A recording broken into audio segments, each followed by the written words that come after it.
दोस्तों, म्यूकोरमाइकोसिस जो बीमारी है, फंगल जो बीमारी है, जो कि कोविड के केसेस में काफ़ी ज़्यादा उसके केसेस कोविड के साथ पाए जा रहे हैं। आज भारत में म्यूकोरमाइकोसिस का जो इंसिडेंट्स है वो काफ़ी टाइम्स बढ़ रहा है, काफ़ी ज़्यादा केसेस उसके पाए जा रहे हैं या देखे जा रहे हैं। और ये बीमारी काफ़ी ज़्यादा डेंजरस है, काफ़ी ज़्यादा एग्रेसिव बीमारी है, जो कि आपके शरीर में एक बार ये बीमारी लग गई तो ये काफ़ी ज़्यादा स्पीड से बॉडी के अंदर फैलती है। तो म्यूकोरमाइकोसिस के बारे में हमने पिछले वीडियो में काफ़ी डिटेल में बात की, जहाँ पे हमने उसके साइंस और सिम्टम्स के बारे में बात की, किस तरीके से बीमारी का डायग्नोसिस करना है, उसका मैनेजमेंट क्या है, उसके बारे में बात की। आज मैं बात करूंगा इनिशियल साइंस या शुरुआती दौर में किस तरीके के साइंस और सिम्टम्स होते हैं म्यूकोरमाइकोसिस में, जिसे पहचानना बहुत ज़्यादा ज़रूरी है। तो इनिशियल साइंस या वार्निंग साइंस के बारे में आज मैं बात करूंगा। नमस्ते दोस्तों, मैं हूं डॉक्टर योगेश राठौर, मैं practising dentist and oral medicine specialist. मैं स्वागत करता हूं आपका ओरल हेल्थ मास्टर चैनल में। तो दोस्तों, मैंने म्यूकोरमाइकोसिस के बारे में पहले कहा था, एक फंगल इन्फेक्शन है जो कि आजकल कोविड के पेशेंट में काफ़ी ज़्यादा हो रहा है। अगर आपकी डायबिटीज़ है, आपको अनकंट्रोल डायबिटीज़ है, ब्लड शुगर लेवल्स बढ़ गई है ट्रीटमेंट के दौरान, या फिर इम्यूनो कॉम्प्रोमाइज पेशेंट है, पेशेंट की इम्यूनिटी कॉम्प्रोमाइज्ड है, या पेशेंट एनीमिक है, या फिर किसी भी प्रकार की कैंसर की कीमोथेरेपी के ऊपर है, पेशेंट के अंदर के ब्लड पैरामीटर्स डाउन है, ऐसे टाइम के ऊपर फंगल इन्फेक्शन जो है, म्यूकोरमाइकोसिस जैसा इन्फेक्शन है वो हो सकता है। तो ये इन्फेक्शन जो है नाक के थ्रू, नेजल कैविटी के थ्रू बॉडी के अंदर ये फंगाई जो है, म्यूकोरमाइकोसाइट्स जो है बॉडी के अंदर आते हैं और उसके बाद में आपके बॉडी के अंदर ये फैलना शुरू हो जाता है। इसका अगर जल्दी से इलाज नहीं किया, इसका अगर डायग्नोसिस और प्रॉपर इसका सर्जिकल जो इलाज है वो अगर नहीं किया तो इसमें पेशेंट की जान भी जा सकती है। तो इसीलिए शुरुआती दौर में अगर इस बीमारी को पहचान लेते हैं तो फिर उसका जो ट्रीटमेंट है, उसका जो प्रोग्नोसिस है वो बढ़ जाता है, वो बेटर हो जाता है। लेकिन अगर इसके ट्रीटमेंट लेते समय या फिर इसका अगर जल्दी से इसका निदान नहीं हुआ तो ऐसे समय में ये बीमारी काफ़ी ज़्यादा बॉडी के अंदर फैल सकती है 3 और 4 दिन में, और ये फिर जानलेवा भी हो सकता है। तो क्या क्या होते हैं वार्निंग साइंस, उसके बारे में बात करेंगे।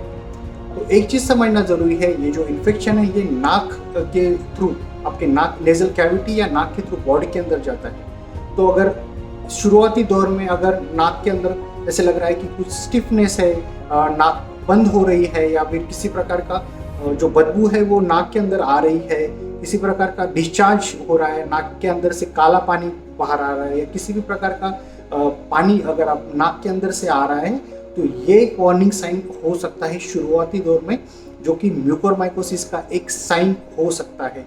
तो इस चीज़ को याद रखना बहुत ज़्यादा ज़रूरी है।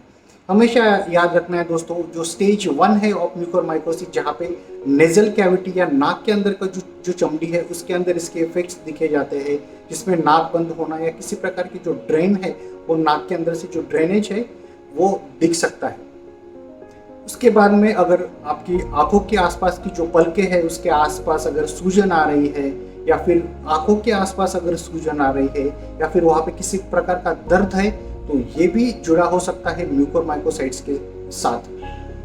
तो इसे भी याद रखना जरूरी है। जो भी ऑर्बिट का जो रीजन है, आंखों के आसपास का रीजन है, वहाँ पे सूजन आना या किसी प्रकार का नमनेस आना, या फिर वहाँ की जो मसल्स है उसका जो मूवमेंट है वो, उसका जो कंट्रोल है वो कम हो जाना, जो भी पेशेंट की जो विजन है, जो देखने की जो शक्ति है या जो नज़र है वो कम हो जाती है, या फिर डिप्लोपिया या फिर डबल इमेज भी दिख सकता है।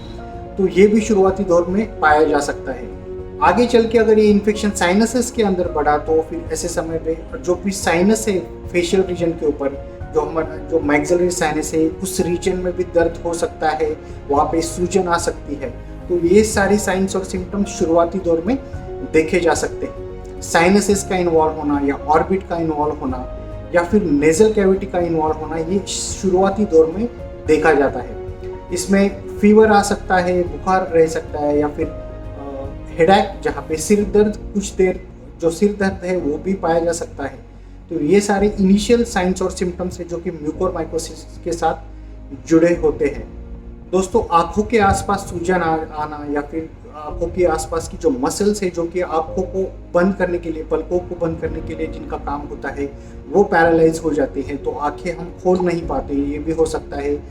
जो भी ऑर्बिट का रीजन है या आंखों का जो पोर्शन है वो बाहर भी आ सकता है। ऐसे लग रहा है कि उसके पीछे काफ़ी ज़्यादा सूजन है, तो वो भी इनिशियल साइंस जो है वो म्यूकोरमाइकोसिस में देखे जा सकते हैं। सडन लॉस ऑफ विजन, जहाँ पे नज़र भी पूरी तरह जा सकती है, तो ये इनिशियल दौर में ये पाया जाता है। रीजनल पेन में हम कह सकते हैं कि आंखों के आसपास जो ऑर्बिट है वहाँ पे दर्द होना, या फिर साइनसेस के ऊपर दर्द होना, या फिर हम बोलेंगे कि इंट्राओरली अगर देखते हैं कि दांतों के अंदर भी दर्द हो सकता है। तालू का जो पोर्शन है वहाँ पे भी किसी प्रकार का डिस्कलरेशन या जो ब्लैकिश स्पॉट है या फिर किसी प्रकार का अल्सरेशन है वो भी दिख सकता है। तो ये इनिशियल स्टेज में जहाँ पे साइनसिस का इन्वॉल्वमेंट है या फिर नेजल कैविटी का इन्वॉल्वमेंट है, वहाँ पे ये साइंस और सिम्टम्स देखे जा सकते हैं। अगर नर्व का इन्वॉल्वमेंट हुआ तो ऐसे टाइम पे जो भी फेशियल रीजन को सप्लाई करने वाली नर्व है अगर वो डैमेज हो गई, तो फिर फेशियल रीजन में पैरालिसिस महसूस होना या वहाँ की जो सेंसेशन है वो कम हो जाना, ये भी शुरुआती दौर में देख सकते हैं। तो इन सारी चीज़ों को याद रखना बहुत ज़्यादा ज़रूरी है। ये शुरुआती दौर में ये साइंस और सिम्टम जो है म्यूकोरमाइकोसिस से जुड़े हो सकते हैं। याद रखना है दोस्तों, अगर इसे फर्स्ट इनिशियल स्टेज में अगर आप इसका प्रॉपर इलाज होता है तो इस ऐसी कंडीशन से बाहर आना या इस बीमारी से ठीक होना आसान हो जाता है। तो ये था दोस्तों आज के वीडियो में, हमने वार्निंग साइंस या इनिशियल साइन या शुरुआती दौर में जो भी साइंस और सिम्टम्स है म्यूकोरमाइकोसाइट्स के, उसके बारे में बात की। मैं मिलूंगा आपसे अगले वीडियो में, तब तक के लिए शुक्रिया।